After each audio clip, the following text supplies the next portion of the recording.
Put your eyes back in your head. Eyes back in your head.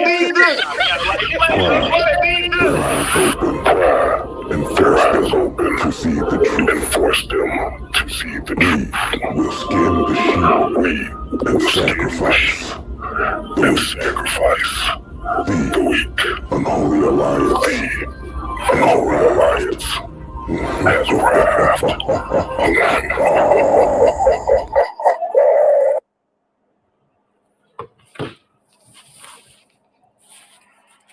Murder, my mind state shit ain't changed since my last rhyme. The crime rate is declined. Niggas busting shots like they lost their mind. Black 25 life never crossed their mind. What's happening, people? This your boy, man, Mike. Man, Mickey, Mike. Well, I'm gonna put man Mike on the back burner for a minute. Because the senator got something to say. Senator Man Mike got something to say. Senator Pap got something to say. And I gotta be real about it.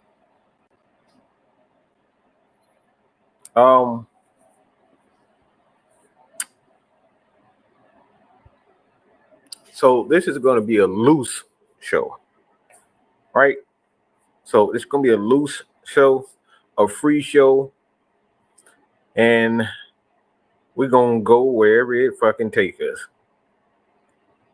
Okay, it's gonna go wherever it takes us. I think you guys appreciate when a show is loose for the most part, because it's all about you. Yeah, it's all about you.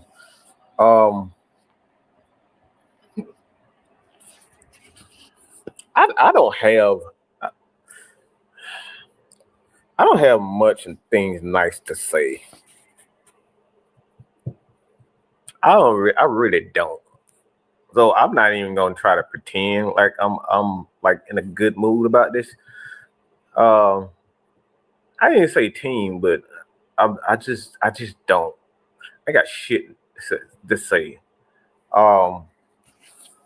However, I do want to speak on something. Hold on, let me see if I can do this first because screw me. Because I really do have something to say. Hold on, if I can find it. Let me see if I can find that picture. Where that?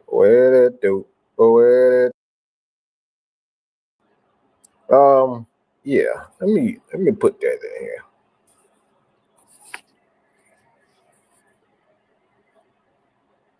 Because this bothers me because there was a whole lot of crap talk about this team and the team didn't believe in me. Jesus, the Lord, have mercy, Jesus. They didn't believe in me. Oh, it's a crime that this team didn't believe in me. Oh, Lord, oh, Jesus, this team didn't believe in me. They didn't believe in me. Because this fuck face right here. I want to talk about this fuck face.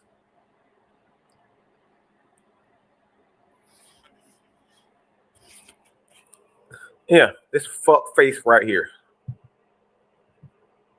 And I'm just say just based on what I've heard and what I've heard his teammates say.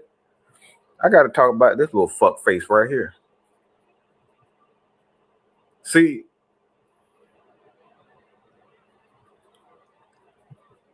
this fuck face right here. Anybody know who this fuck face is right here?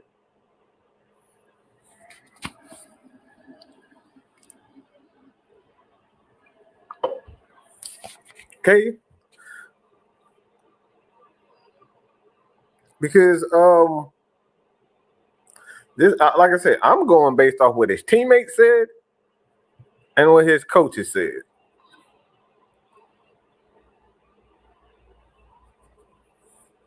Yeah, I'm going based off what his teammates said and what his coaches said. This is solely based off what they stated.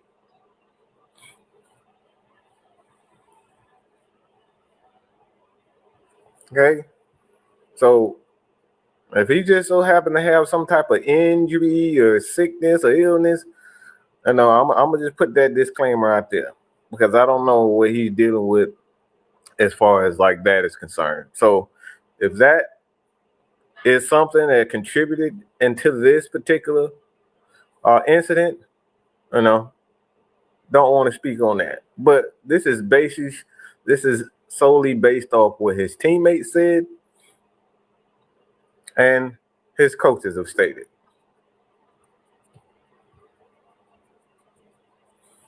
So this is why I have a problem. We live in a society, y'all some straight up bitches.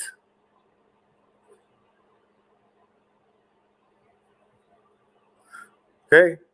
This is what I call bitch made right here. Okay? This is bitch made. If you gonna talk that shit, you gonna be that shit. Don't talk that shit, you gotta be that shit. Don't talk that shit, you gotta be that shit. Don't talk no shit, you won't get no shit. Let me say this again. Don't talk that shit, you can't be that shit. Don't talk no shit, don't be that shit. Y'all know that song. Don't start no shit, won't be no shit. Y'all already know what I'm talking about. And this right here is one of the guys when he was released, or I believe he was released, but it could have been gone just in free agency. Don't remember right now, right off the top of my head. But when Devondre Hot Stuff, Mr. Shitlocks, was here in Atlanta, he had a whole lot to say about his lack of productivity. His lack of productivity in certain areas. Oh, the coach is the reason why I'm not playing well. Oh God, they don't play to my strengths. They don't do what I like to do. They don't play to my strengths. I'm not good at this, so why you got me doing this and doing that and doing this and doing that? Yeah. Mr. Shitlocks had a whole lot to say about the Falcons coaches. Mr. Shitlocks had a whole lot to say about fans not supporting him. And y'all don't know nothing about football, so don't judge me. Yeah, Mr. Shitlock had a whole lot to say. Mr. Shitlock had a whole lot to say when he made the Pro Bowl with the Green Bay Packers. Mr. Shitlocks had all this to say about fans and the coaches, and everything was everybody else's fault. Everything was our fault that we didn't support him. It was the coach's fault because they didn't put him in the right position to succeed, and how great of a player he was. He said all of this.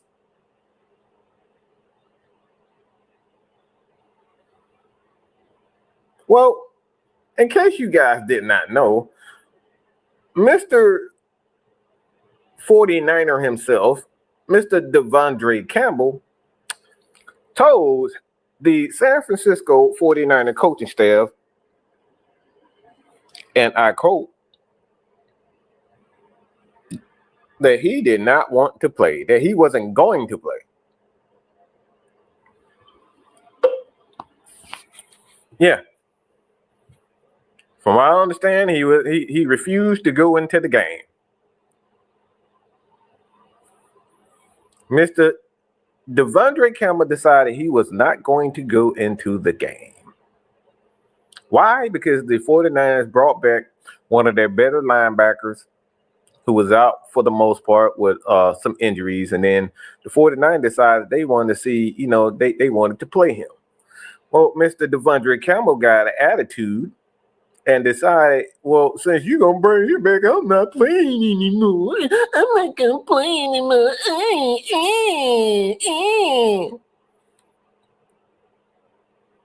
Yeah, he said he's not going to play anymore. and refuse to go into the game. But that's not the worst part. Mr. Devondre Campbell decided in the third quarter that he was going to walk off of the sideline where he could be there to support his team. Support his team now. That's the same team that's been to the Super Bowl.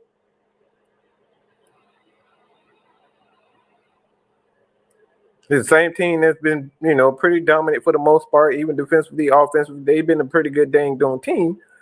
But he decided he's just going to quit because he didn't get his way. Now, I can always empathize with a player and say, maybe you didn't, it's like if a guy come back and you felt like you got him to that point, I can empathize with a player feeling some type of way, but I can never empathize when you just simply quit.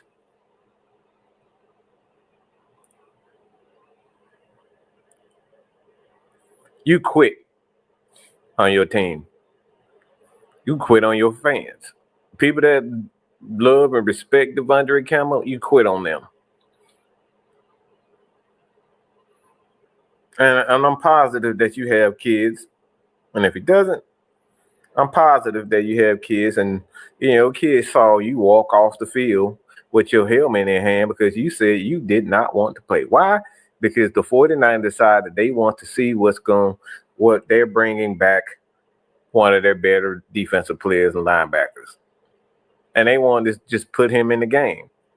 Well, Devondre Campbell caught an attitude and said, I'm not going to play anymore since you're going to do that. And walked off the field, helmet in hand in the third quarter.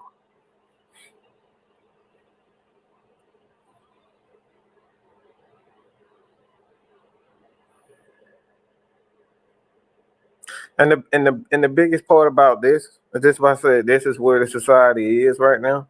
We got a bunch of punk motherfuckers that got all this. Y'all got all this attitude when it comes down to people telling you and giving their opinions about the game and analyzing you.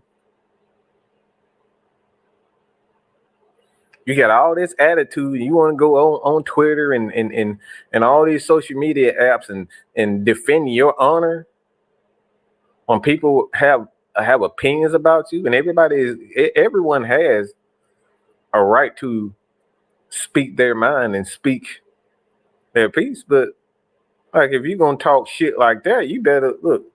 If you decide that you want to be in the public eye, that comes with the fucking territory. That comes with the fucking territory. You be in this public eye, you decide to hit send, and you decide that you're gonna make millions and millions of dollars running around the field. Well, this comes with the territory. People gonna have an opinion about you. You talk all this shit to Falcons fans because Falcons fans don't appreciate me. You don't know nothing about football because I'm not a good cover guy. Yeah, you went to Green Bay and you trolled Atlanta Falcons fans the whole time there. And then when the Green Bay Packers got rid of your ass, you went to San Francisco, you start trolling them and trolling everybody else. See, this fuck face and this fuck boy, he got a lot of talk. He do a lot of talking.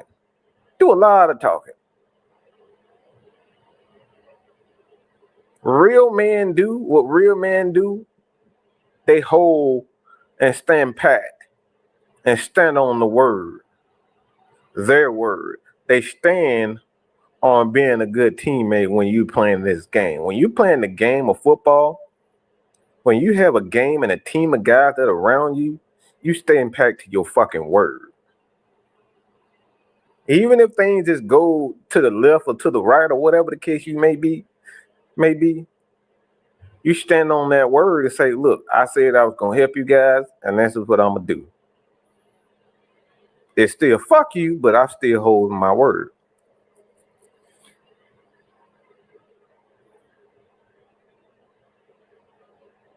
Why? Because I stood on my word. I stand on my word.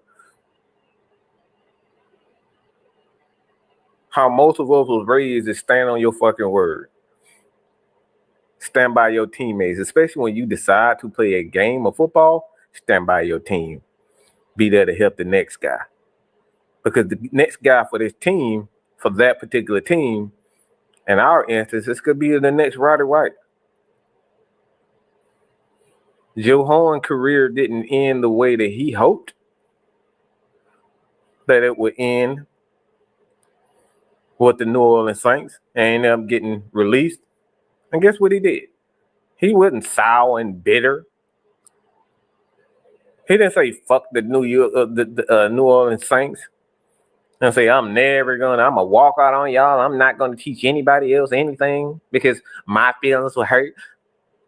He didn't say any of that. He said, you know what? Yeah. The best of my career may be over. The best of my career may be over right now. So guess what? I'm going to pass the knowledge that I have down to the Roddy Whites. And the Roddy White going to teach the Julios. And the Julios is supposed to teach the guys like Calvin Ridley and so on and so forth. Why I think this is important? Because coaches do that to you. The coaches put in the word for you to even get drafted. The coaches put you in a position where you could be drafted and be seen. Guys gave you a scholarship to even play the fucking game, to go to a pretty good school. They did this for you, and then what the fuck do you do in return to that? Act like a straight up bitch and walk out. This is a bitch move. This is what bitches do. And I'm not talking about as far as gender. Well, I'm talking about bitches do bitches shit. They whine and cry and think about themselves. This right here is what fuck boys do. This is some fuck shit. You walk out on your team because you didn't get your way. Ever take a look at yourself and say, maybe you're not the perfect linebacker? Motherfucker, you ain't Jesse Tuttle. You're not Ray Lewis. So who in the blue hell do you think you are to walk out on anybody? Some of these players of the day think they fucking Michael Jordan, but they ain't even goddamn they ain't even Dennis Rodman on the motherfucker. Can't shoot worth a crap. You the third, fourth, fifth, 16th guy on the damn roster, but you think you damn the greatest of all time, and you have the ability, and you have the capability, and you have the right to sit up here and walk out on somebody. Who in the hell do you think you are? Who the hell are you to try to pull an AB? AB is at least a borderline Hall of Famer, motherfucker. Who are you? Who the fuck are you to walk out on somebody? Are you fucking kidding me? Bro, you ain't, bro, this is what I'm talking about. Bro, you are Devondre Campbell. Who in the hell do you think you are?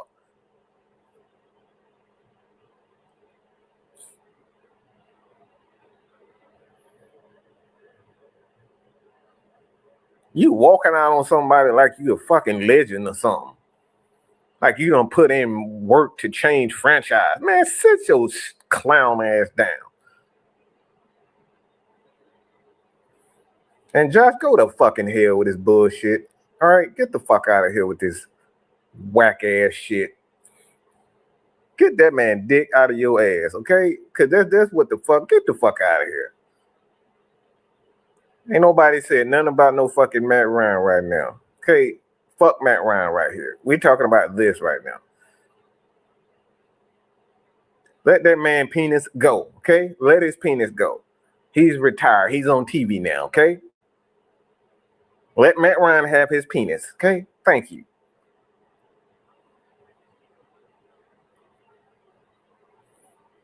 There ain't nobody gave Matt Ryan. Matt Ryan ain't never pulled no move like this, period, point blank in his career.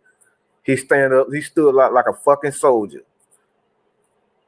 When other niggas walked out on him like Quinteros. Quintores walked out on the team, but Matt stood pat. So you can go to absolute hell with this comment. With a pink thong and them bitches lighting on fire.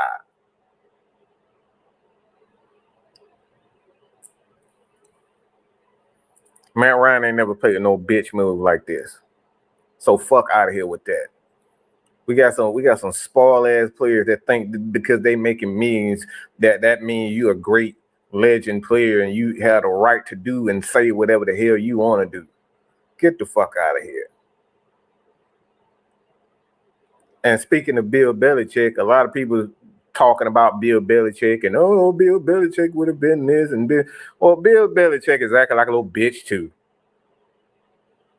He acting like a damn woman himself. Oh, the NFL don't love me no more. They not worshiping me.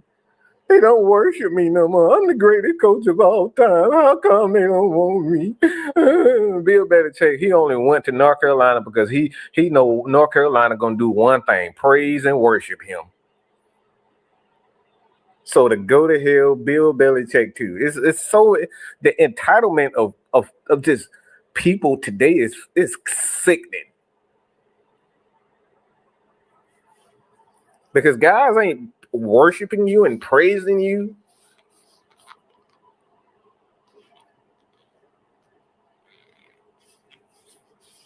Because guys ain't worshiping and praising you. This is what we are subjected to. Because guys aren't worshiping you. We ain't praising what you do.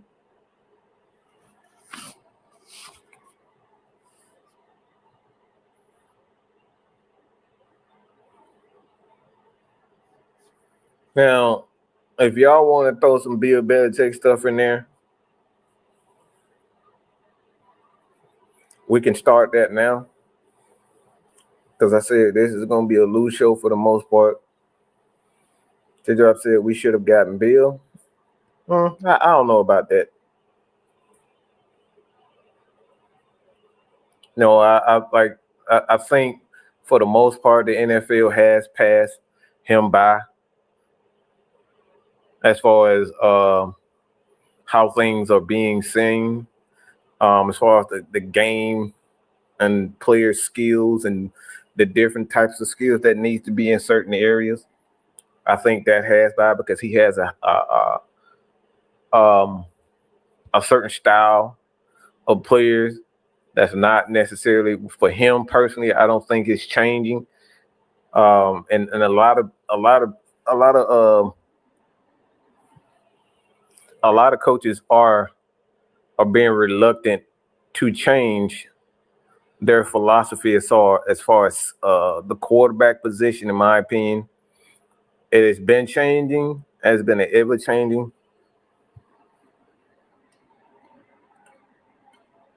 Yeah, it's been an ever changing position anyway. As we see with all the athletically gifted defensive linemen, linebackers are getting faster, quicker. So defensive linemen, so the quarterback position has to have that ability to escape now, even more so than there's ever been, because guys are so fast and athletically gifted. And this is one thing, you look at a lot of quarterbacks, man, you got to have that ability to at least get 5 to 7 yards on a run, the capability to just move inside the pocket. We're not seeing that. We're like the quarterback position got to have that ability to run now. It's just where offensive coordinators and play designers, these guys are incorporating quarterback movement within their schemes now. So you have to have that. And that's just what we're seeing with Kirk Cousins. We're seeing it with so many quarterbacks now. You got to have the ability to move around in the pocket now. And with Bill Belichick, I don't think he is he's taken that into consideration. I think he was forced into it.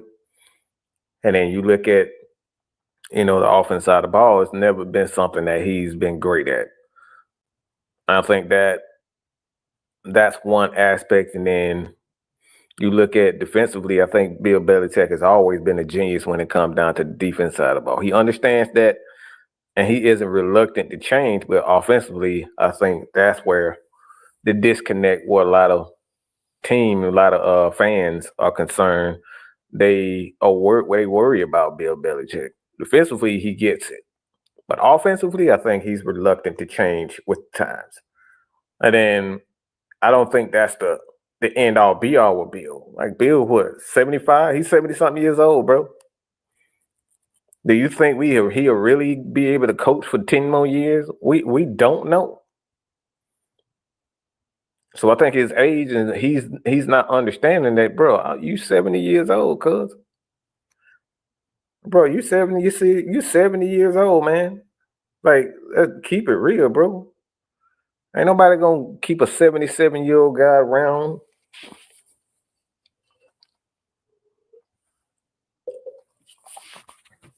Nobody.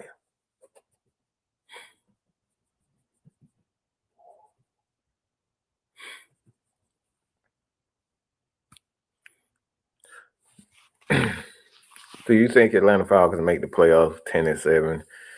He went home. What's up, Zeke? I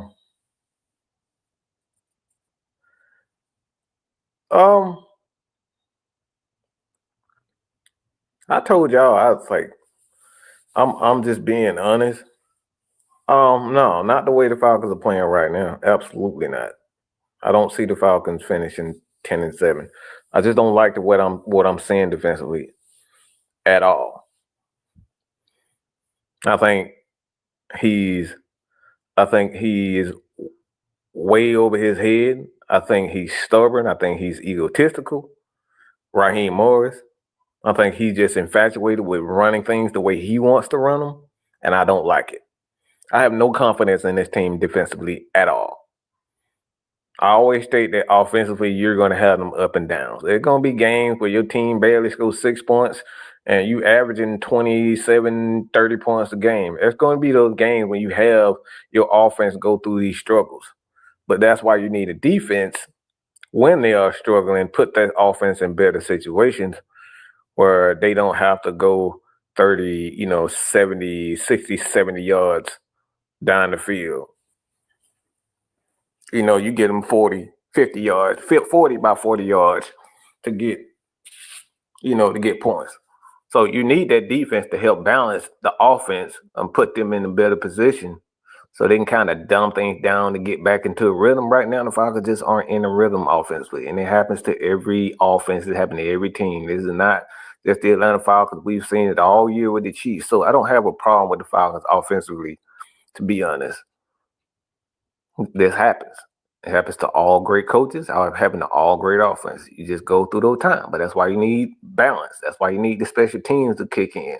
That's why you need the defense to get turnovers, to get key stops, to give the offense more chances to get it together.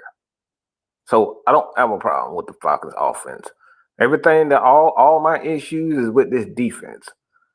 Raheem has been a complete liar when it comes down to the defense. You said we're going to be aggressive. We're going to make the necessary changes. You ain't doing nothing. Raheem thought we wasn't going to notice the fact that he went right back to the same mentality. Falcons defensive, the defensive backs playing super safe. You just let Addison and Jefferson run free. Defensive backs were they weren't really even aggressive. So I have no confidence in this team defensively because I'm not seeing anything consistent. DBs playing off, scary, giving up stuff. They're not getting turnovers. It don't even matter which receiver back there because everybody killing them. And that's his strength. He's a DB guy, and you still getting murked. Defensive backs are getting worse. Had one of the worst games of the year. And they're not getting any turnovers. The Falcons aren't getting any turnovers. 0. So I have no confidence in this defense as of now. Could things change in the next 3 games or so? It could. But I have no confidence in Raheem and this defense. 0. Got no confidence for them to do the right thing and make sure we have the right game plan and come out with the right attitude. Absolutely not.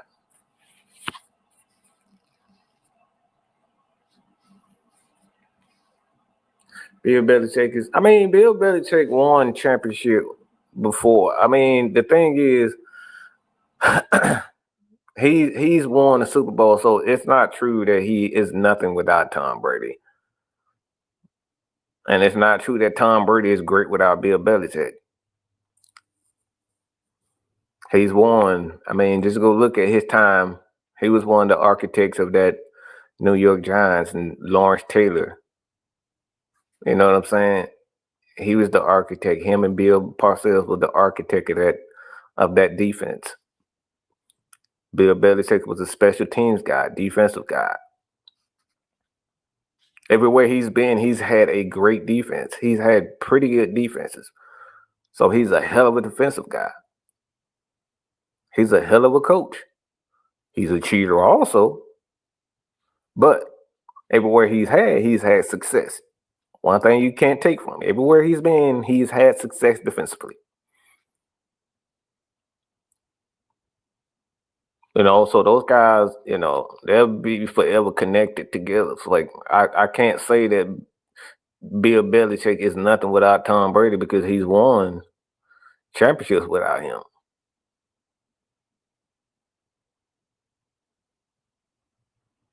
The same thing for Tom. Tom did it without him. But the thing I do know, Tom Brady had, 10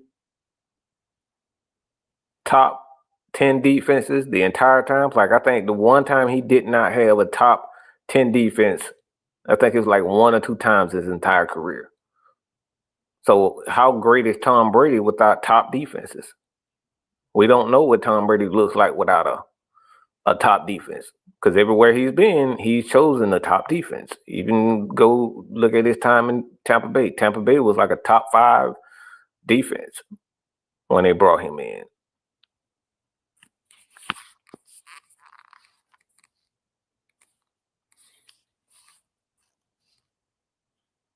Yeah. So when it all comes down to it, like I said, man, it's like you may not like the guy, but you know, Bill he's had success before. All of that. I think John too, the reason why they hired him because Bill wants to have Stephen Belichick take over after him. So he's going to be there for a couple years. And then once he's done for those couple years to, set the foundation for the most part. And then once he set the foundation, that's when Belichick, his son, is going to come in and take over. So that's why he hired him.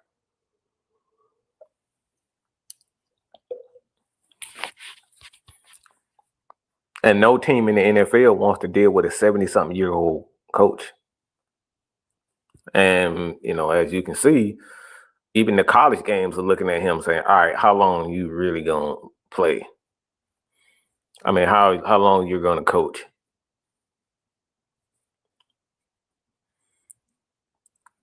He took that job on the notion that he is going to have Stephen Belichick succeed, to be his successor, to be the head coach in waiting.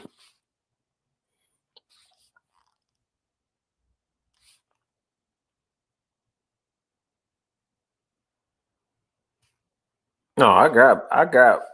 The thing is, I got confidence and faith in the franchise. It's like you don't make it to 2 Super Bowls without being a good franchise. Like, y'all got to get out of y'all damn feelings. Y'all be looking at every other team, and these teams have been in the league. These teams have been in 6, and you look at the Steelers, the Niners. All these teams have been there long before the Atlanta Falcons. the Chiefs. All these teams have been in, like they've had the experience and they know how to win these championships. The Falcons they haven't been in existence that as long as a lot of these teams that we're looking up to. The Green Bay Packers, the Steelers, all these teams have been in years, 30, 40 years before the Falcons even came to existence. Like, y'all, we got to stop trying to like compare the Atlanta Falcons to the Dallas Cowboys and the Chiefs. Like, these teams have been, these organizations have been for 100 years. You know what I'm saying? The Falcons ain't been that like that. Like I said, you don't make it to 2 Super Bowls not being a good franchise. They know what to do. A lot of it just come down to, putting the right people in those positions. And be honest, Arthur Blank has not been in charge of the Atlanta Falcons. 30 years. I think it's when they coming on. I believe they sold the team in a little bit after the Super Bowl, like 98, when the Falcons end up selling the team to Arthur. So, like, he hasn't even been in charge of the Atlanta Falcons 30 years yet. But we want 40, 50, 60 years of experience from other teams. Like, you got to give it, man, time to kind of get it together. He ain't been in charge like the Rooneys. The Rooneys been in the league for good. They've been owning this thing. They know how to get there. So y'all, we gotta like, you got it, man. Look at this is right here. Like, the Panthers right now, they've been in the Super Bowl. The previous regime, this regime hasn't, but the previous regime been in there. Like, bro, like I said, we gotta stop trying to compare the Falcons to the Chiefs and like, these teams been around, bro. These teams been around. The Falcons ain't been around like that.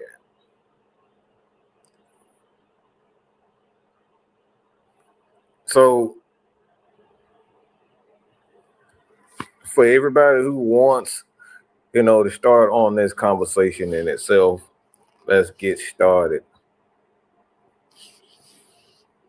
I'll let these questions start coming in right now.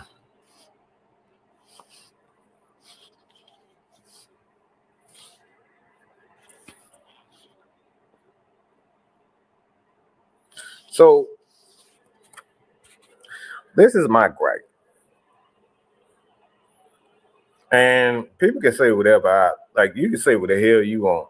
I don't give a flying, you know what. I don't care.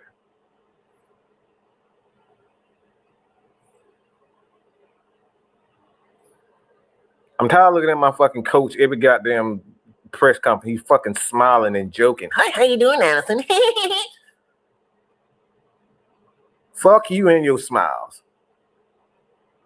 This Falcon fan base is tired of looking at this same shit every year. We tired of it. I don't care about your attitude. Get it right. I don't care about your long-term plans. Get it right. Make a chance. Make it a change, bro. All this smiling and all the press conference where we sitting up here losing the teams we ain't got no dang on business losing to. I don't care nothing about your long-term plan.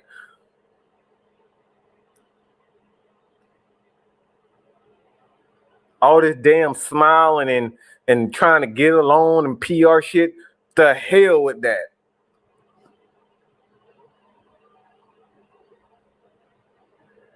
I'm tired of seeing my quarterback throwing 2 interceptions every dang on game. And you saying on the sideline chewing freaking gum.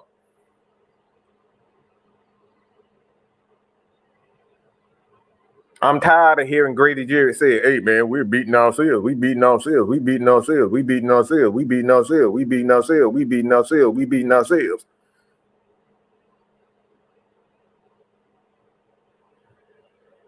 You don't think Grady tired here saying that bullshit?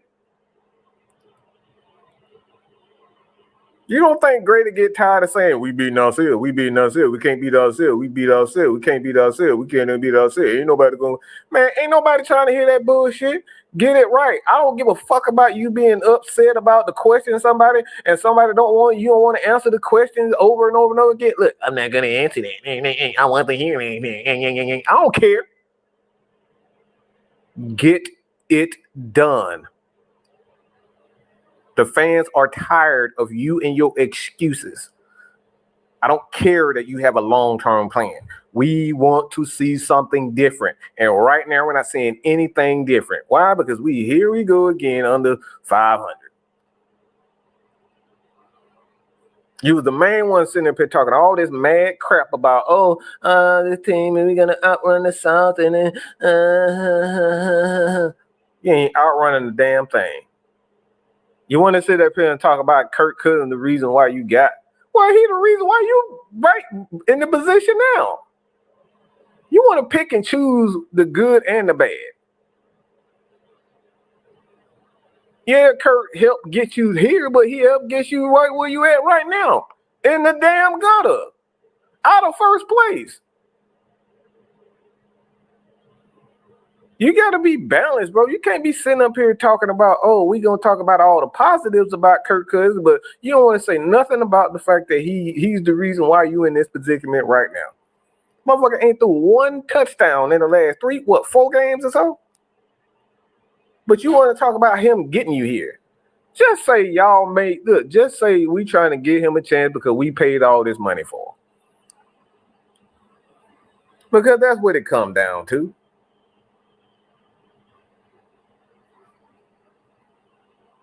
I don't care about none of your smiling and you good for PR. Man, fuck that PR. Championships was good with PR.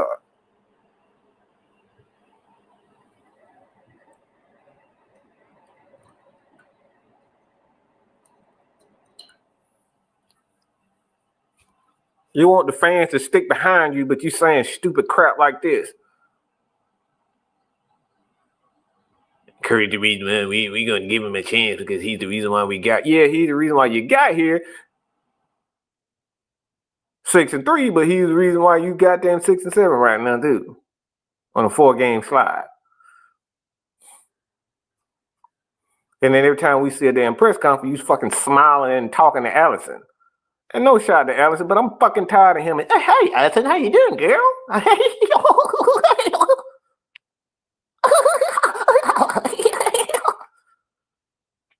Acting like fucking Steve Urkel, like he ain't seen a damn girl in a damn life.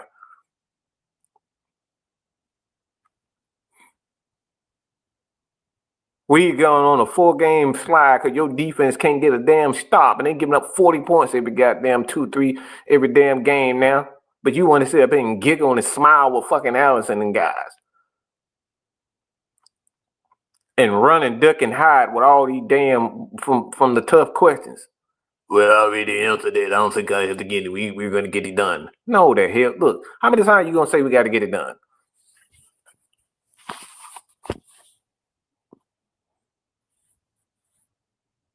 Fuck you and your giggling. Fuck you and your long-term plan.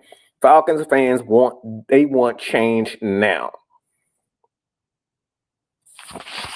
I don't give a damn about what Arthur Smith been through. I don't give a damn about what Mike Smith been through. I don't give a damn about what happened with Dan Quinn. Right now, Falcons fans are tired of it. We're sick of it. We're sick of the quarterback controversy. We're sick of seeing a defense that constantly sucks.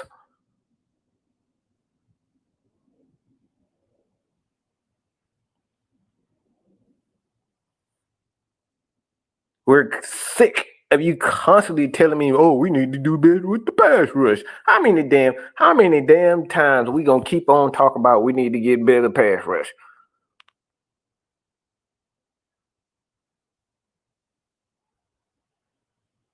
The craziest thing that everybody keep talking about, every coach that we have said, we going to bring in, we going to get this guy, we going to get the pass rush, but you never do what's necessary to get the pass rush.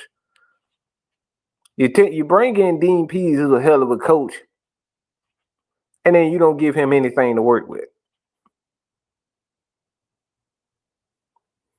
And then you bring in Raheem Morris, the guy who's supposed to be a good defensive coach, because that's what y'all hang on the fact. Oh, he did it in Green. He did it with Los Angeles.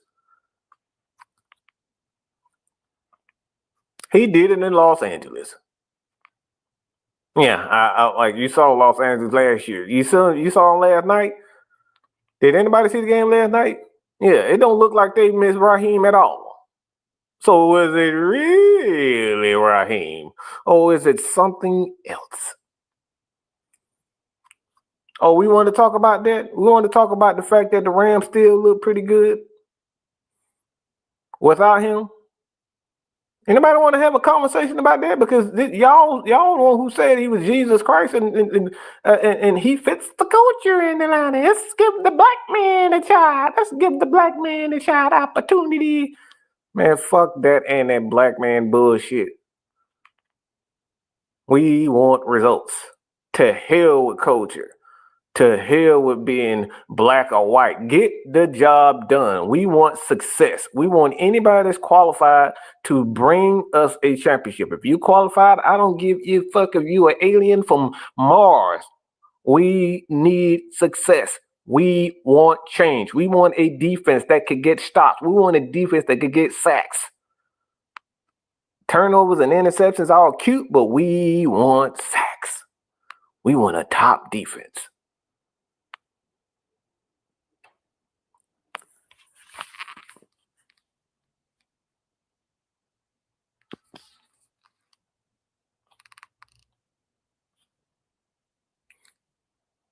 Terry gets some of this blame. Tell me why he gets this, why Terry get blamed. Because I don't understand that notion either. I'm kind of clueless. Yeah, I don't have a clue as to why Terry gets blamed for this. Because the job of a GM is to pick players. You do realize that he's supposed to take the coaches and what they're wanting, they need, and the type of players that they want. His job is to bring in those guys. He just doesn't go out and just that blindly say, "Oh, I like this guy." This guy has to be able to fit within the scheme. So the scheme that he's able to go out and get, well, he's fitting in that particular coach's scheme. So if a guy doesn't fit, if a guy fits the scheme and then the players are not performing, well, maybe the scheme is the problem. And the development of is the problem. Because the GM, his job is to just go out and get guys that fit the scheme. You see how it works offensively. You ain't got no problem with it being offensively. You ain't got no problems with it with the offensive line. We're able to go out and get these guys. Dwayne Ledford, he's doing pretty good with a guy like Ryan Newsel. Anybody know anything about Ryan Newsel in his college career? No, absolutely not. Stop trying to act like y'all don't, because you don't. You don't know people that have no clue about who Ryan Newsel is and what he's done in his career. Anybody knew Nate Landman before Nate Landman got until then? No, nobody knew nothing about Nate Landman. Half of y'all didn't know anything about AJ Terrell.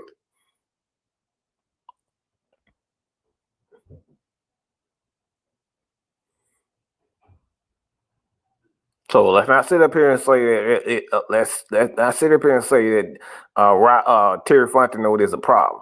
No, Terry Fontenot is the guy that goes out, look for the scheme, players that fit the scheme, and the coaches are supposed to be the one that develop these guys. So the coaches, if the coaches aren't developing these guys, it ain't the GM that's the problem. It's the coaches that can't develop the guys.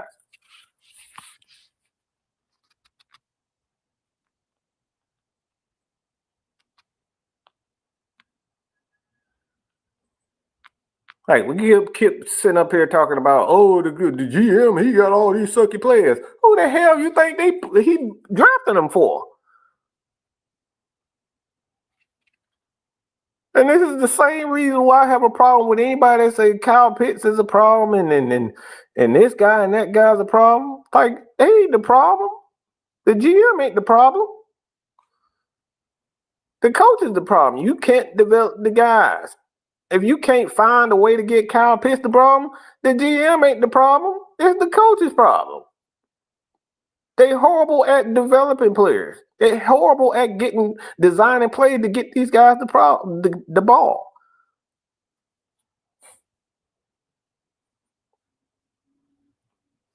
But y'all get on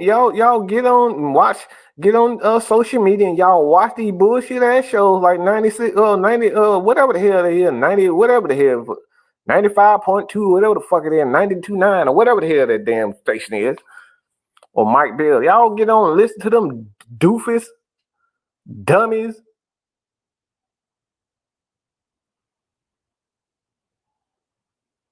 and run with what they say. Because Mike Bell said that he's on the radio. Because Mike Bell said, Terry Fontenot is a bad GM. Okay, maybe he is. But he's had some success as well, some failures. And that goes with any GM. And this may be an unpopular decision too, but like this is the same thing that goes for Thomas Dimitrov. He has some pretty good picks. He has some bad picks and he has some bad. That goes with any GM. But at some point, we gotta start looking at what? Have to start looking at these coaches and hold these coaches accountable. Because how many of these young guys that we've seen on the defensive side of the ball play a lot? We haven't seen much. Like, what the hell are we? Why the hell are we drafting all these players? Ain't nobody gonna play. Our young guys not even gonna get playing time. But we still looking at what? We still looking at whom? Terry Fontenot, man. Yeah, Terry Fontenot drafted Bijan Robinson. Terry Fontenot, these guys drafted Tyler Algier, Bergeron, Chris Lindstrom, who's regarded as one of the best off the line. Like, y'all want to pick and choose when guys suck and when y'all want to pick and hold guys accountable. No, we got to hold these coaches up to their standard. And right now, these coaches are not doing a good job of developing players. What? Because they're so focused on their scheme.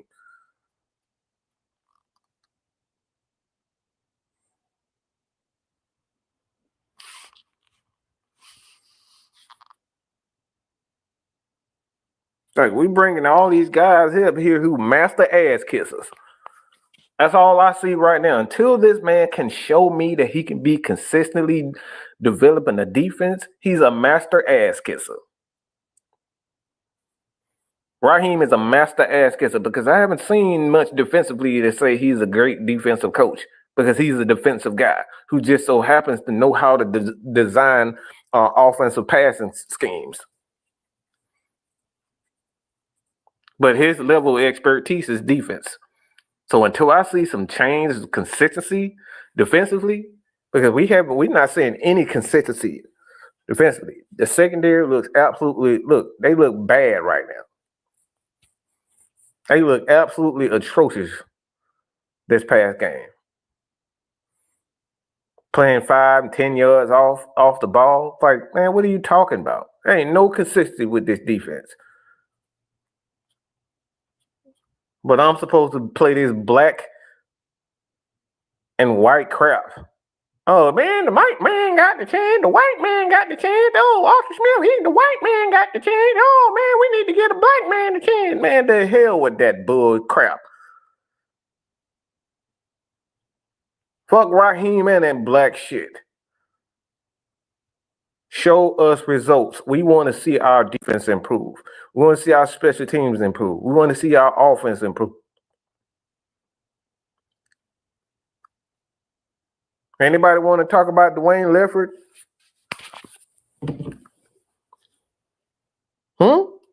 Anybody know who Dwayne Leffert is?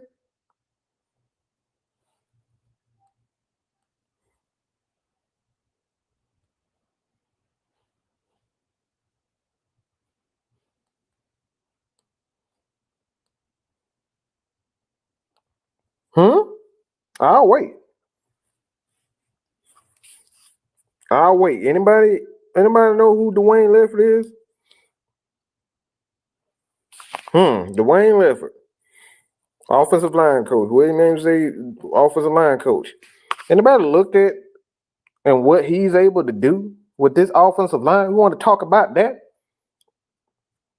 To the best of my knowledge, he doesn't look black to me. Maybe somewhere in his genealogy or somewhere down the line, he may have something, black. But from what I understand and what I see a good. He's a white guy, and he continuously has every year we see a good offensive line. Every year we see an offensive lineman. Storm Norton was one of the guys that was going all over the damn. Like they couldn't wait to get rid of him. He got with the Atlanta Falcons and became a solid backup. Anybody know Ryan Newsel? Yeah, Ryan Newsel. A solid. He developed this guy into a solid center that could quite possibly go to another team and be a starter for other guys. He filled in beautifully for Drew Dahlman. He's been a consistent of this team. So the hell with all this black and white crap. Give me a good coach who can get the job done and he can show you what he does. Dwayne Lefford is the only guy on that staff that I can say he's shown us what he's capable of. Ever since he's been here, this Atlanta Falcons offensive line has been one of the top ones. So that tells you that it doesn't matter. It doesn't matter. It doesn't matter if this guy's white or black.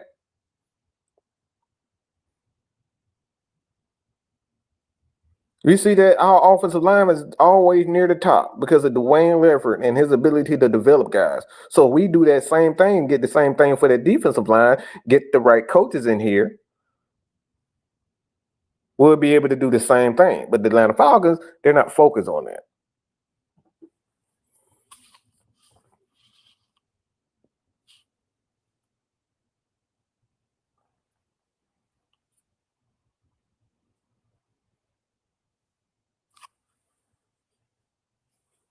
So when you look at this Atlanta Falcon team, bro, like this offensive line, don't tell me that coaching doesn't matter. Falcons aren't bringing in the right defensive coaches to develop these teams properly. They bringing in these master ass kissers that are coaches who have a major ego problem, and these guys are not developing in coaches because they so focused on implementing their scheme. You're so infatuated in developing and bringing in your players and implementing your scheme, you're not developing players properly. And you're wondering why this team is defensively, they don't care. The head coaches don't give a flying fuck about defensive line. Because if they did, they would have brought in qualified assistants and coordinators to help develop the defensive line. They're not doing that.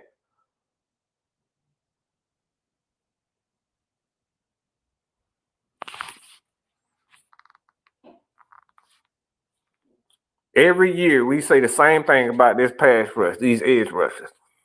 When we gonna get Grady some help, man? When we gonna get Grady some help? When we gonna get Grady some help? Every year we saying that. Well, you can start by giving Grady a qualified head coach, a qualified defensive coach that's had success.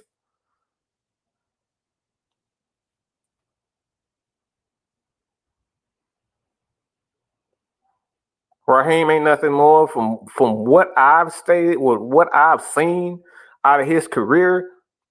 I don't see no success.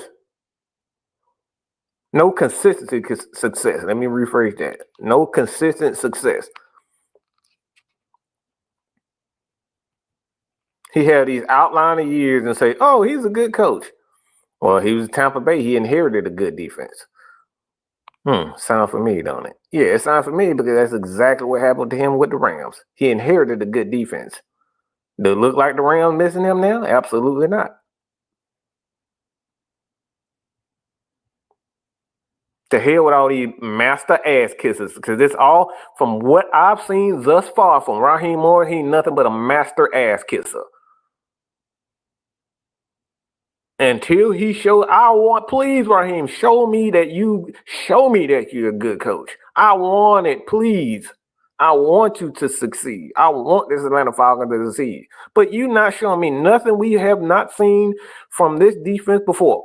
We blowing leads. We letting bullshit ass quarterbacks throw 300-400 yards and have career days. Motherfucker, I done seen that bullshit before. How many times have we said year after year that defense is embarrassing?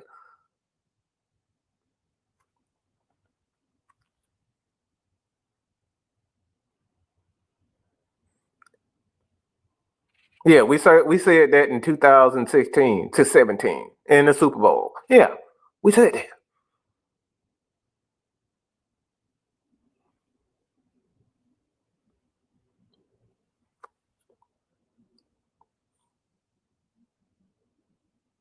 So fuck you and your attitude right now.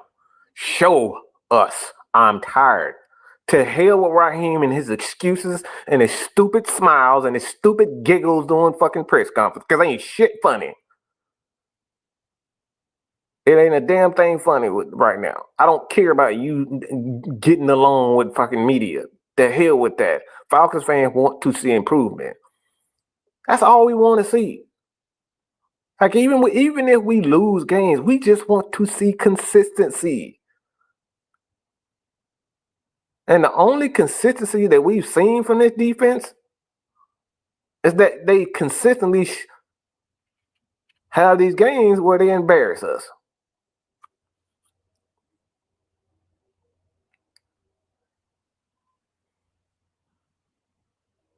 So I have no doubt that this Falcons organization can put together a legendary offense, but like at this point, like the defensive coaches that we bring in, these guys have, look, these defensive guys that we come in ain't did a damn thing for us. Nothing. We brought in one of the greatest defensive coordinators of all time in Dean Pease. He did what he did. He laid the foundation.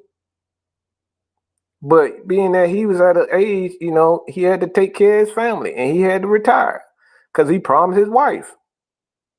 We didn't give him nothing to play with. We gave him Troy Anderson and Grady Jarrett and say, all right, go be great. This man done got Jesse Bates, Justin Simmons, AJ Terrell, Grady Jarrett, David Onyemata. Like, we gave him all these pieces on defense and we ain't did nothing with anything.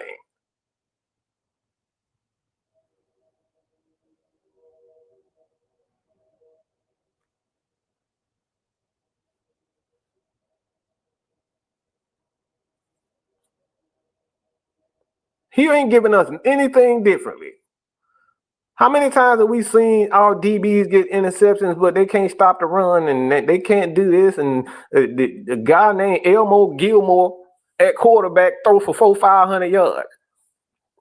I don't seen that bull crap with this defense before. And you want to sit up here and fucking have a fucking attitude in press conference because somebody asked you about your defense sucking?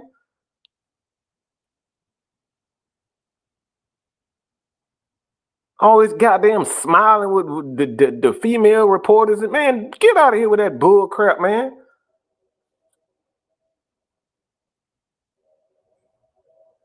Arthur Blank, if you can hear me, and I want somebody to please tag the Atlanta Falcons in what I'm about to say at the 104 mark, okay?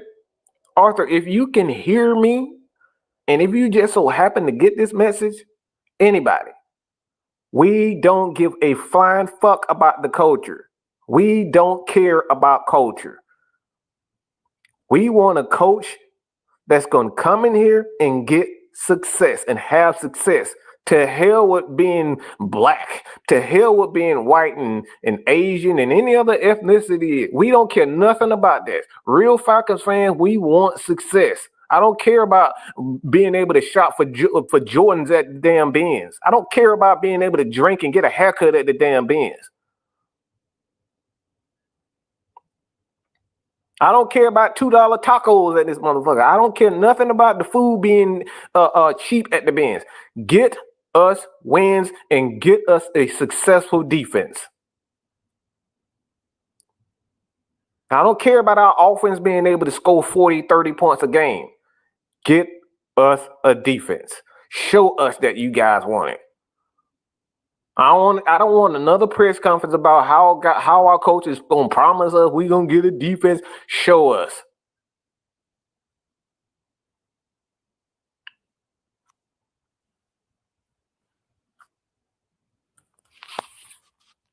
You want to sit up here and tell us that we need to show patience and all. Man, look, we ain't got to be patient about shit because every year it's the same thing with this Falcon defense.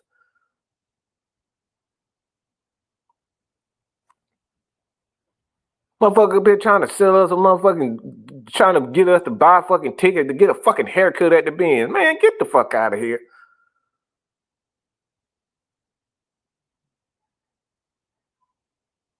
I'd rather goddamn go to a Chief game now and jack my damn dick off and watch goddamn and watch Taylor Swift. Shit, at least that'll be fucking worth it. Cause every time I go to the goddamn Benz, it's fucking Luda. The fuck I care about Ludacris. The fuck I care about Outkast at these games. I didn't fucking go to the game so I can watch Outkast. Shit, I can do that on fucking YouTube. Y'all trying to sell us on this bullshit that ain't got nothing to do with. We want wins.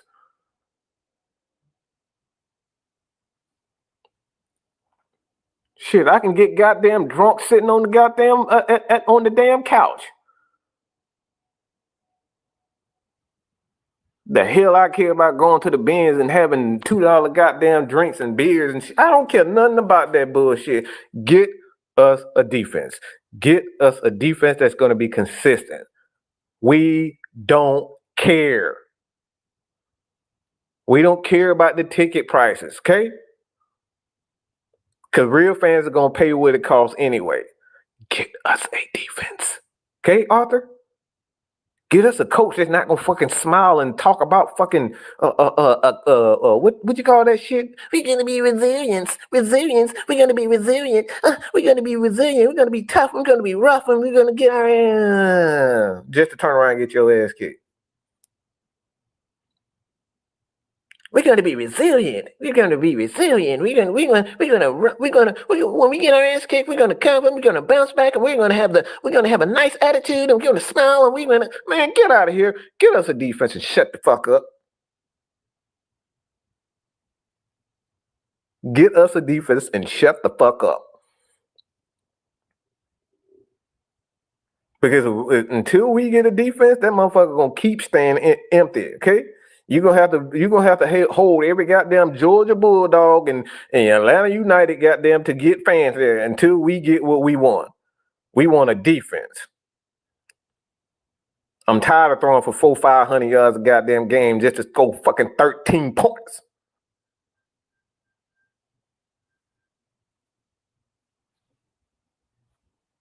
Just to score 13 points in the game throwing for 500 yards. Man, get the fuck out of here. And you want to sit up here and tell me about patience. The patience for what? We saw that in 2021. We saw it in 2022, 23, 24, 18, 19, 17, 16, 14, 12. I can keep going on. We done seen this shit too many times.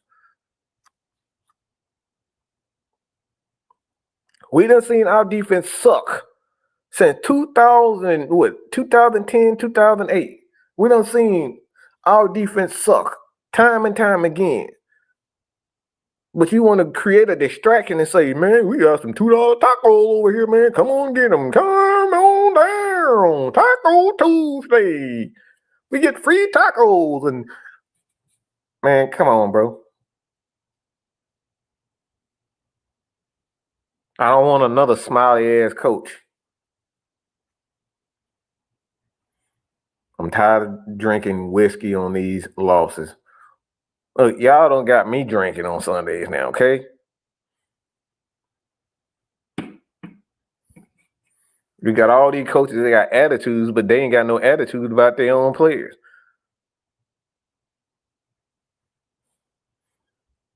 Your motherfucker out here throwing 8 interceptions in 4 games, but you up here got an attitude with us. Are you fucking kidding me?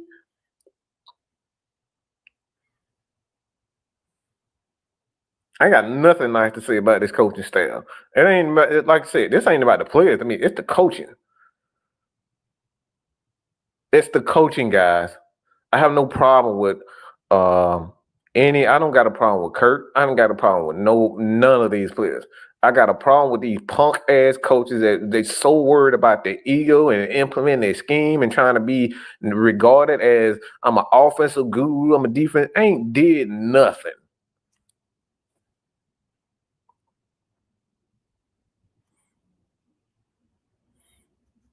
I mean, look, at the end of the day, I wish really well.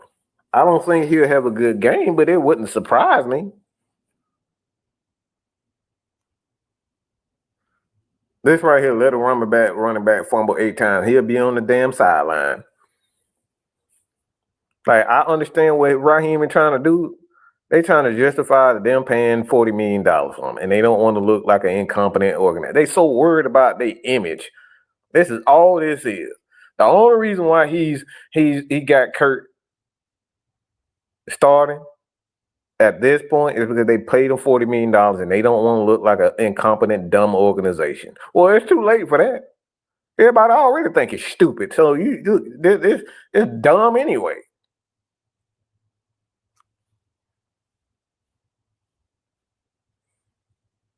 You sat there and Ryan Clark and said, man, I disagree, man. We got some dogs and we're gonna fight with them. Man, get the fuck out of here.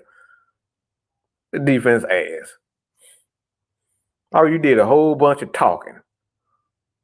You did a whole bunch of talking about what was gonna happen, and ain't dang thing happened. Not a dang on thing happened. Every week you talking about what's gonna happen, what's going on. We gonna be resilient. We gonna be resilient. Resilient where?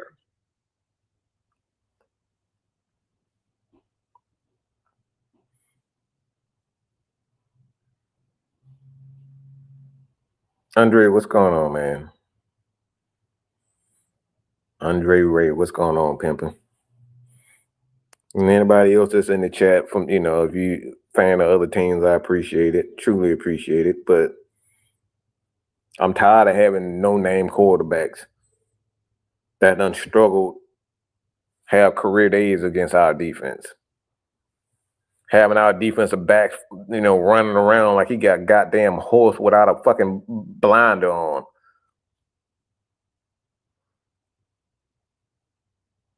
Motherfucker running and seeing goats and shit on the fucking sideline. All our DBs falling and tripping and shit like they ain't never played on turf before.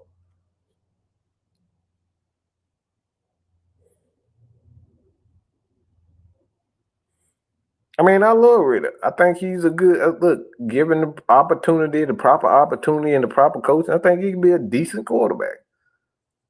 He got a lot of problems, and panicking and doing too dang on much is one of those things, one of those concerns. I mean, I love nachos too, goddamn, but the hell with them nachos. I eat them shits later. We can take them home. Strapped up. What's going on, man? Yeah, like I said, it's not about the players. I think we have some very good players.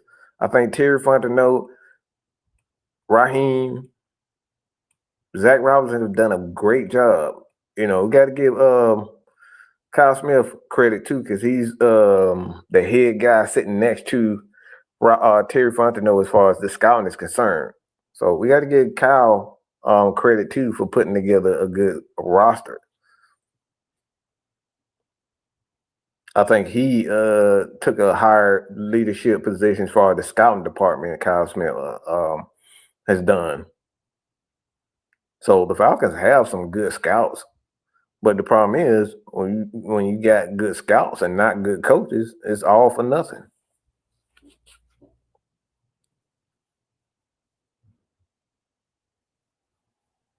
No matter how good Ritter is or isn't, it's still on bad teams seem to be tanking themselves. So like I said, I don't expect the Falcons to lose to the Raiders because I just think overall we're just a better team than the Raiders. But like I said, with that our defense just being so up and down, man. I just don't have no confidence in Raheem. None. He gonna have to show me, man. I need consistency. I don't need no one game where I'm tired of having one good game. I need the consistent. We need to put 4 games in a row where our defense is just playing lights out. That's when I know that you're a good coach, when you have consistency. Anybody can have that one game where you look good, but we go right back to looking bad as soon as we have a good game. That ain't good coaching. That's luck.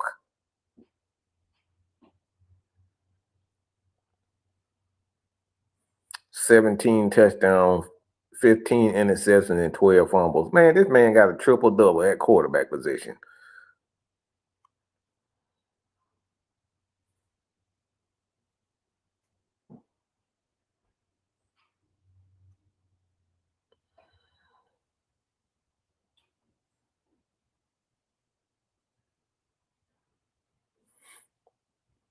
And like I said, me, I wish look, I wish Ritter well, man.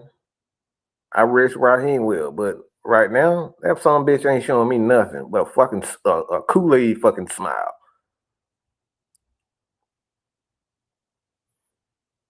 Every loss, and you want to act like a tough guy when we lose, and then when it's not a game, you want to sit up here and fucking smile and talk all sweet to Allison. Like, man, get the fuck out of here.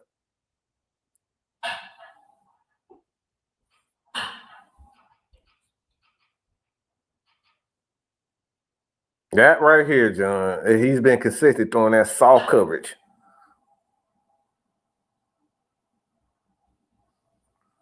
I mean, Kirk Cousins is a good quarterback, but right now he's playing like crap.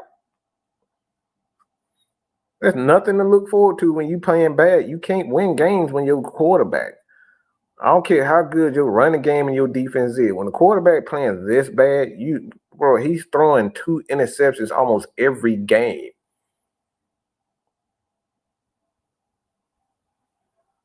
And then our coaches said, "Man, we gotta be, you gotta be patient with it. I have all the confidence in the world." Like, so he's throwing us out of games.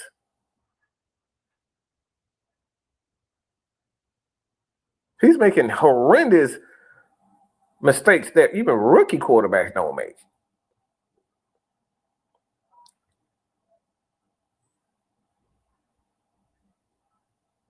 So, like, for me, I got no confidence in this right now. I have no confidence in this defensive coaching staff. Zero.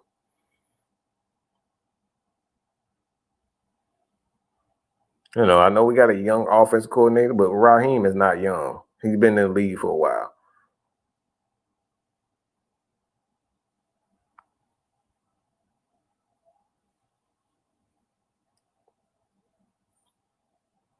This man up here got 15 interceptions, bro. Like, what are we talking about?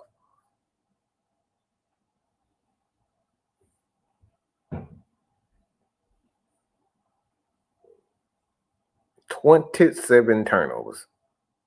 Just think about that. 27 turnovers from one position. And our coach is up here talking about, man, I believe he's going to turn it around.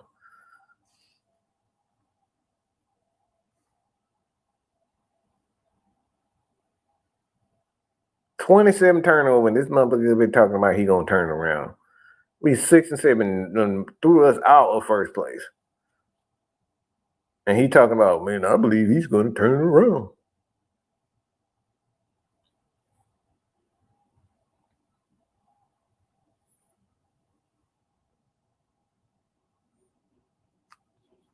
I'm supposed to be around. I'm supposed to be sitting back here and wait and be patient for him to turn around when he got 27 turnovers on it. Man, get the fuck out of here. Oh, excuse me, y'all. Oh boy. Oh my goodness. Like, bro, what are we talking about, man? Now, I believe we can win these last 3 games, these last few games or so. I honestly believe that. But the fact of the matter is, defensively, Raheem,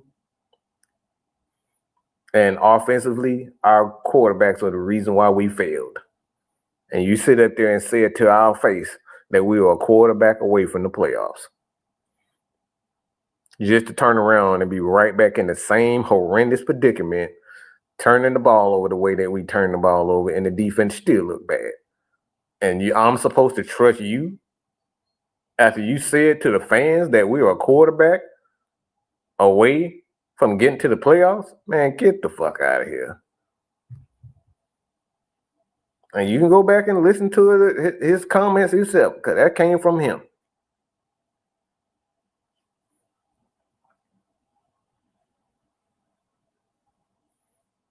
And I don't know if Penix is the right guy.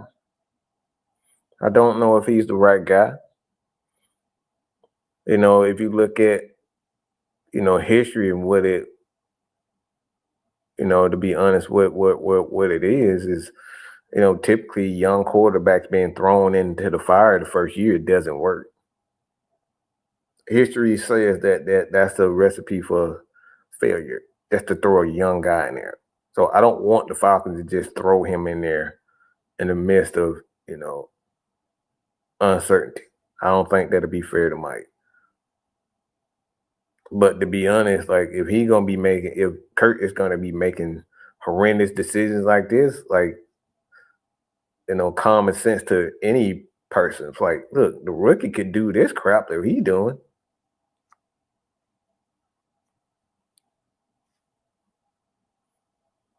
I don't either, Sonya. I don't trust Raheem with Michael Penix. I really don't.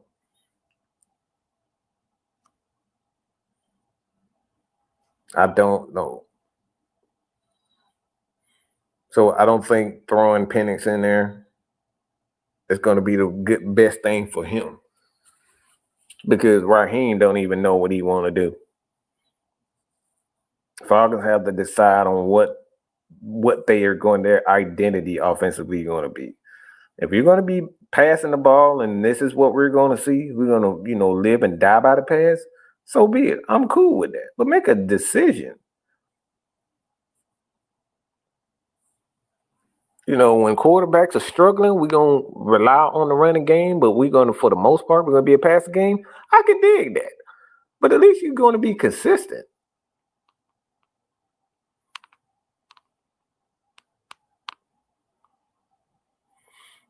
Look, if that game gets ugly against the Raiders, I think you have to start talking about firing Raheem. And I said start talking about firing him. Because there's no way that you can sit up here. There's no way you can sit up here and say that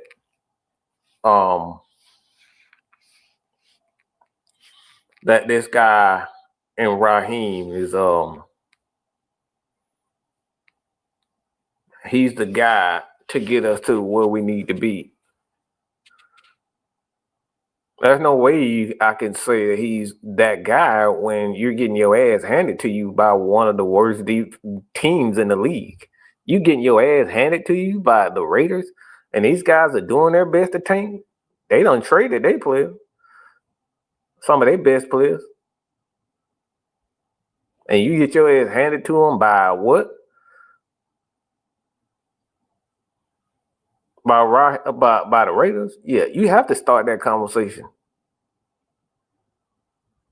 With Raheem, Jimmy Lake, and Zach, are these guys really that? So you have to make some big time changes. But all this is predicated on whether or not the Falcons get there. And if the Falcons have to do one thing in this game against the Raiders to give not only me and make the fan base feel much better about the direction of this team, they got to kick his ass. They got to kick the Raiders' ass. And I'm talking about kick they monkey ass all up and down that damn field. It can't be winning by 3 points and shit. You got to kick their freaking ass. It has to be convincing. Because right now, defensively, I got no hope. I got no respect for Raheem. Zero respect for him. None. He ain't showing me anything.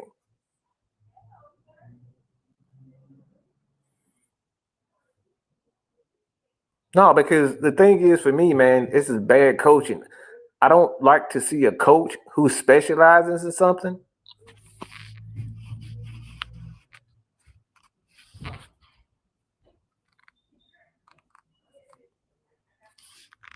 Like I don't like I said, for me, if you specialize in defense, yet your defense isn't working, like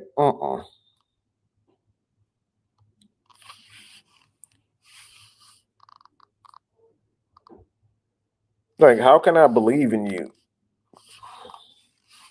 There's nothing to believe in.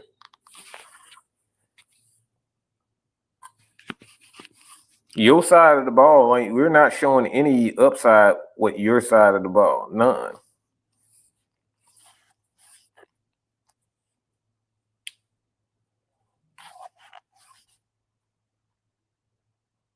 So I got nothing, like I said. Me, I'm not saying fire him, but you have to have that conversation about, look, this shit may not work. It may not work. And do we really need 3 years again to let a guy show us nothing? Do we really need 3 years to see that our defense is not working? Do you really need 3 years to see if a defensive coordinator is really good at what he does? A defense guys, do we really need 3 years? Because we've seen it before. We know as fans, we know as football fans, if this shit ain't gonna work or not, that we need to make changes. And maybe we just need to take Raheem's power as far as him being a head coach. We need to take the power away from him defensively and say, all right, you just work on being a head coach, motivating guys, putting guys in the right position. But this defensive coordinator,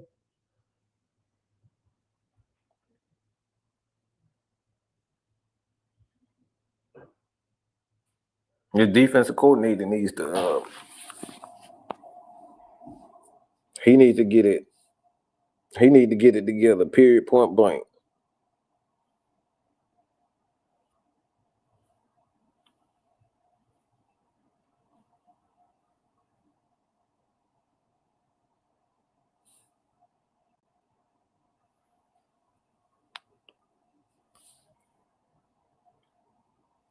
I don't need 3 years to see whether or not my coach can build us a defense. I don't personally.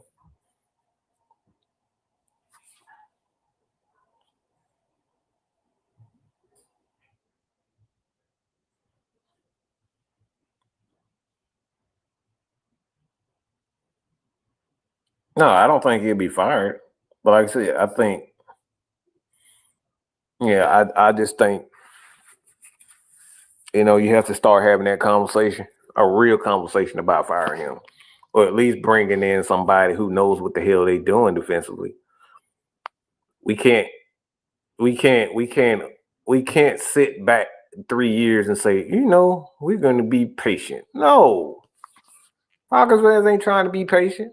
They're not trying to be patient with a flying fuck. I don't need 2 and 3 years to see whether or not our defense is going to make the necessary changes, either with the coaching staff, linebacker, or something. Like, the only thing that I see with this defense that's absolutely cooking is Jesse Bates and AJ Terrell.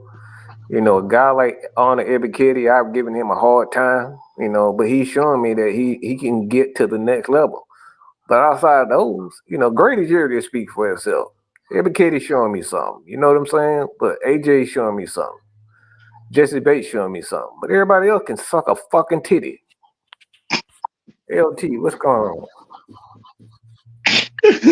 I'm so sorry. What's up? Yeah, So I'm sick of the defense, bro. I'm sick of. so I do want to point out something that was spoken about the quarterback position earlier. Because now, remember when everybody was on Mariota head and ultimately he took the rest of the season off for us a couple of years ago? Yes, sir. We threw Ritter in the mix, and we was in the playoff hunt. And ultimately, the first 2 games he played, we lost. So that kind of like put us out the hunt and whatnot. So it was like a lot of expectations on him.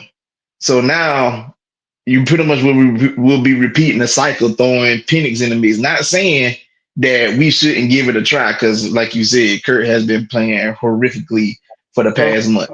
But if we throw Penix out there in the same situation, wouldn't we be somewhat possibly repeating history?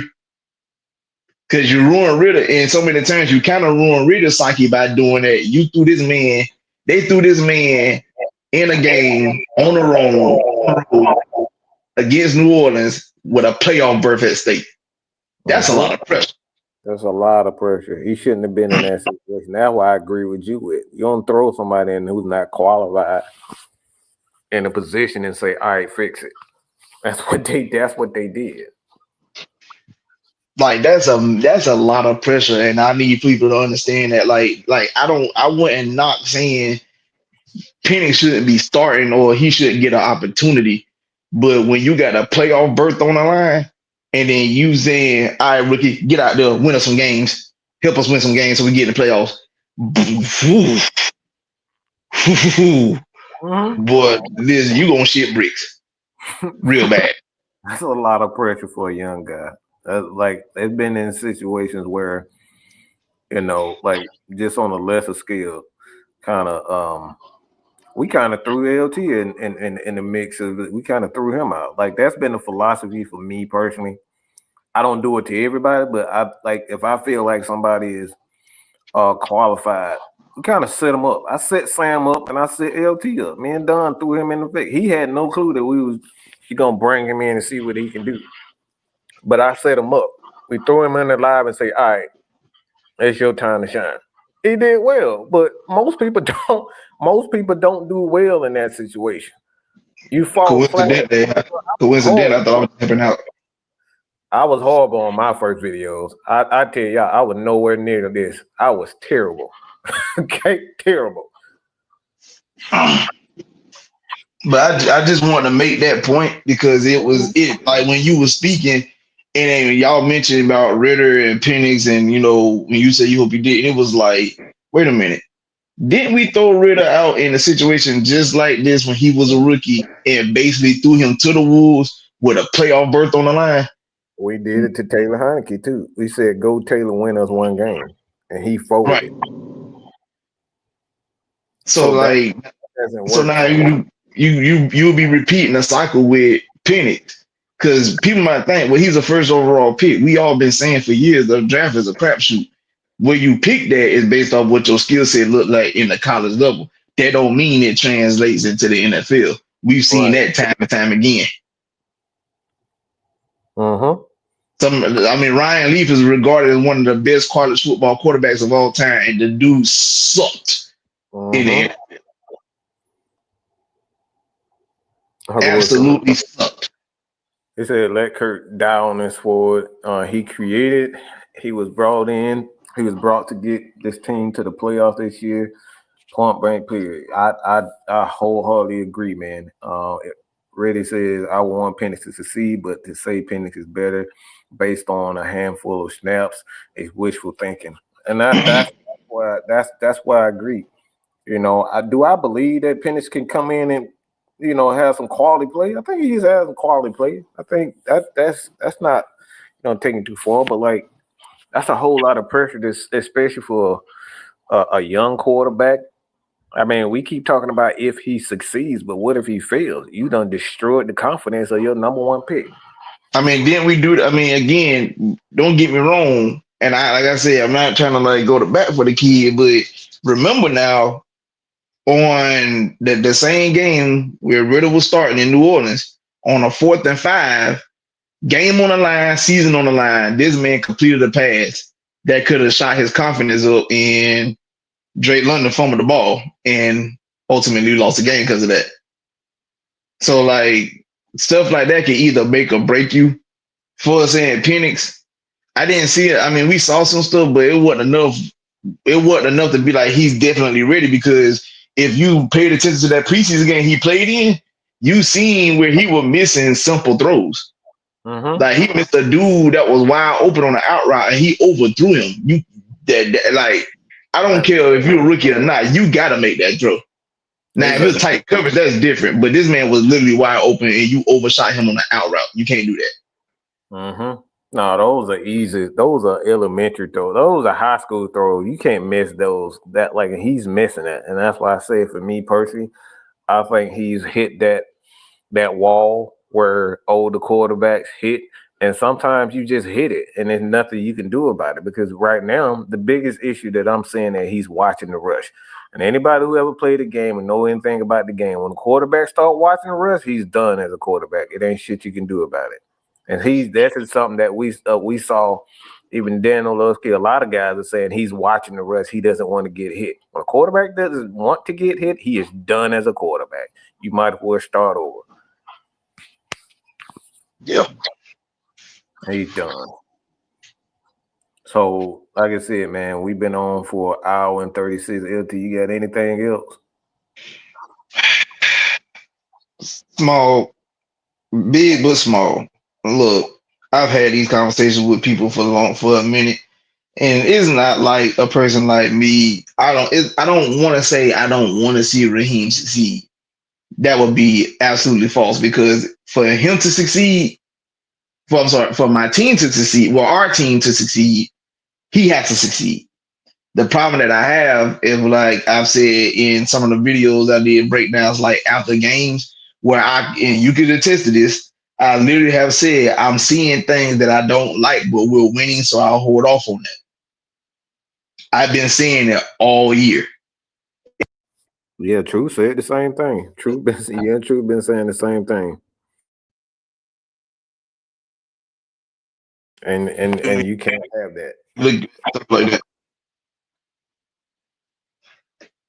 I'm literally looking at stuff like that, and you can't have that happening.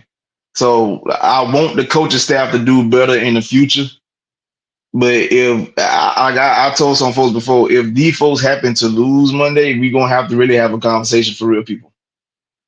I don't get you can't look at this team. You can't look at this team and see us in a position where we're supposed to be playoff ready, but we're not getting there. And I ain't making excuses for Arthur Smith as well, but at least when he came in, he tried to build the team up. We kind of got resemblance of a team last year, and then people didn't like the way we finished, so he got kicked to the curb.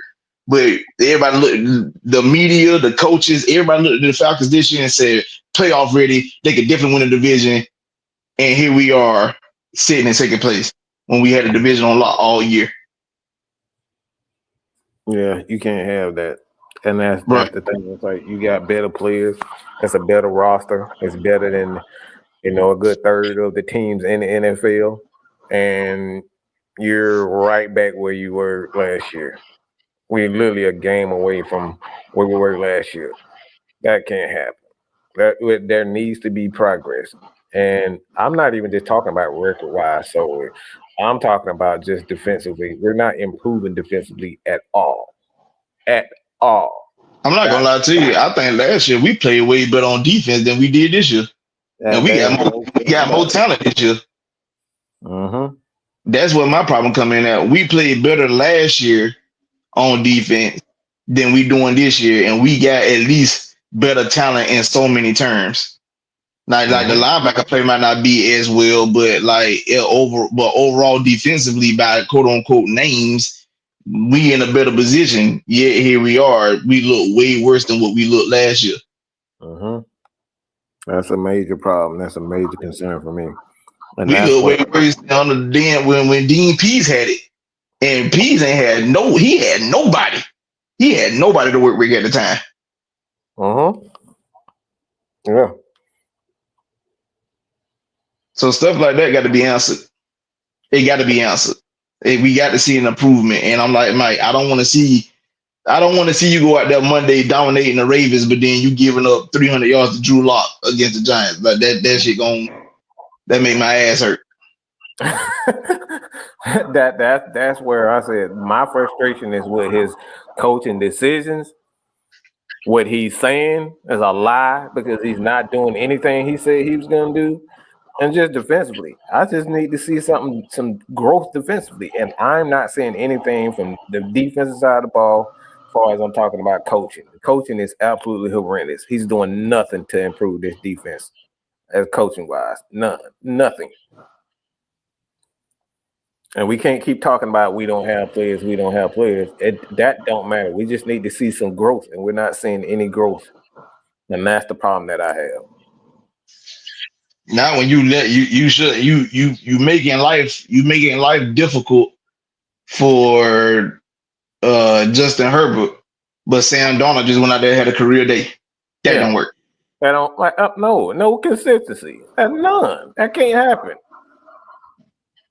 That cannot happen. You allowing no name receivers to get off like Marquez Valdez-Scantling. This man ain't even really played this year. This man came out against y'all his first game of the season, basically 2 tugs and 130 yards. That's horrific.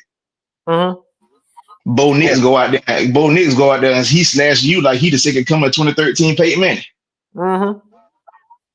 Now Right. you hit Justin Herbert on the chick, but then Sam Darnold go out there and throw 5 TDs. What we doing? Yeah, 5 of them. The man ain't never threw 5 his whole career. He threw 5 Sunday. Now, what I'm really listen, you can't. I don't care what nobody say. Y'all cannot allow the guy that y'all hated last year to go out there and gas your defense. You can't allow that. No, you got to show who you look. You have to make a point. You can't allow him to get off like that. You allow him to get off, it's gonna make this whole organization look like incompetent morons. What? But Ritter throwing for 302 touchdowns and getting a dub. Oh God. Ugh. Yeah, can't happen. You cannot let that. Bad enough, you already lost to the Pittsburgh Falcons. Because you gotta look at it, they got a lot of our players from last year on their team. Cordero on the team. Van Jefferson out there looked better this year than he did last year with us. 2 touchdowns already this year. He did nothing for us last year. So I'm saying like that's a bad look. So you can't afford to lose to your former head coach and then lose to the quarterback that he had too. Like that. Listen, people, you cannot have that happen. Especially if your defense is part of the problem. Like if Kirk go out there being Kirk like he been last month, okay. But if your defense giving up 2 tubs and didn't even come up with a turnover, the guy that led the league in turnovers, and you can't get him to get the ball on turnover. Yeah. We want to have a conversation. We gonna have to have a conversation. But that's all I got. Hey, I appreciate it, man. I'm about to close. And like I said, we got the end game tonight. Rondrell, one has his, and we're gonna have part 2 of the conversation that we had last night about Raheem. And y'all stay tuned for that. But like I said, man, I appreciate LT. I'm about to close it. And I appreciate you coming on, bro. So with that being said, man, again, and I've stated this before. I think we've all stated this before. I'm not saying that Raheem needs to be fired, but I am saying that what he's doing right now, he's not helping his case. We're not seeing any growth defensively, and he's a defensive guy. I need to see growth. I don't want to hear the same love stories that Dan Quinn was saying about his players. And I'm gonna stand behind my players, and we're gonna be resilient. We're gonna fight back, and we're gonna fight like hell. Show us, okay? All this talking ain't doing nothing for me. All right, your quarterback is the reason why you got here as far as the positive, but he's the quarterback, and your defense is the reason why we in the negative too. So you can't just pick and choose what you want to, how you want to stand behind players. You got to recognize the good and the bad. And right now, Kirk Cousins throwing interception after interception after interception and making bad throws, and like you guys getting into the red zone. Falcons had one of the worst red zone efficiencies in the dang on league. So all the way around, you talk about this. This dude is played bad. But you want to stand behind him because you just want to focus on the good thing that he's playing. Nope, you got to look at the whole picture and see what's best for the team. So with that being said, man, I'm gonna get up out of here. I appreciate everybody for joining. Man, Mike in the morning. Like I said, stay tuned for Ron. Gonna have that show tonight. 9 o'clock. I so hit that. Head over to Mr. Tactician, his channel, subscribe button. I have that link in the community tab so you guys can subscribe to his channels and join us tonight. With that being said, this has been your boy, man, Mike. I'm definitely patient, but at the end of the day, I need to see growth by this coaching staff, and I'm talking about defensively. I'm not seeing any growth defensively. Zero. They're not showing me anything defensively. Okay? Nothing. Nada. So we're not going to sit up and pretend like we growing defensively because we're not. We're not doing a damn thing better defensively. Nothing. Everything is getting worse. And we're talking about the defense in its entirety, not a bright spot here or there. We need the defense to grow in its entirety. So with that being said, that's all I got to say. And that's the bottom line because, man, Mike said so. Perfect.